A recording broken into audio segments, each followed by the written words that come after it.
एक बार की बात है, महात्मा गौतम बुद्ध अपने शिष्यों सहित घने पेड़ के छांव के नीचे बैठे हुए थे।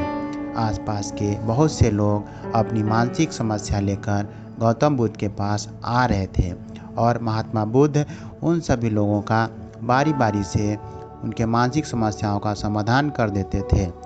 वहीं से कुछ दूर बैठा एक दुखी भिखारी अपने भाग्य को कोसता हुआ सोचने लगा कि अभी कुछ देर पहले तो यह सभी लोग दुखी मन से मुंह लटकाए उस महात्मा के पास गए थे और अब इतना खुश होकर कैसे वापस लौट रहे हैं। आखिर इन्हें ऐसा कौन सा समाधान मिल रहा है। अब वह दुखी भिखारी सोचने लगा कि ऐसा क्या हो रहा है कि यह सभी खुश होकर वापस लौट रहे हैं।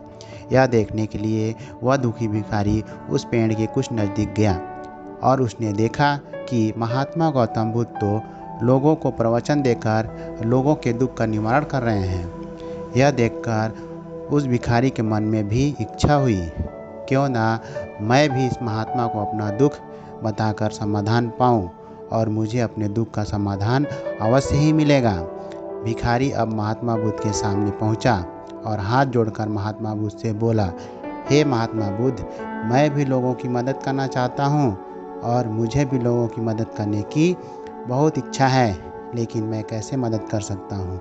मैं बहुत गरीब हूँ और ना ही मेरे पास कोई ऐसी चीज़ है जिससे मैं किसी की मदद कर सकूँ और मैं कोशिश करने पर भी किसी की मदद नहीं कर सकता हूँ।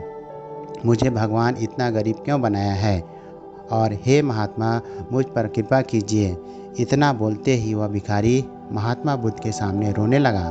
तब महात्मा बुद्ध ने उसे कहा, तुम बहुत ही अज्ञानी हो और तुम अब तक इस भ्रम में जी रहे हो कि तुम्हारे पास कुछ नहीं है, और जबकि दूसरों को देने के लिए तुम्हारे पास बहुत कुछ है। तुम बिना धन और वस्तु के भी किसी की मदद कर सकते हो। तुम्हारे पास जुबान है जिससे तुम मीठे शब्द बोलकर किसी के चेहरे पर मुस्कान ला सकते हो। तुम अपने शब्दों की ताकत से किसी के भी टूटे हुए हौसलों को मजबूत कर सकते हो। इन शब्दों की शक्ति से तुम किसी के भी मन में सकारात्मक विचारों के बीज बो सकते हो और उसे गलत रास्ते पर जाने से रोक सकते हो। और तुम अपने इन दोनों हाथों से किसी भी कमज़ोर या लाचार व्यक्ति की सहायता कर सकते हो। तुम्हारी यह दोनों आँखें किसी अंधे को रास्ता दिखा सकती हैं।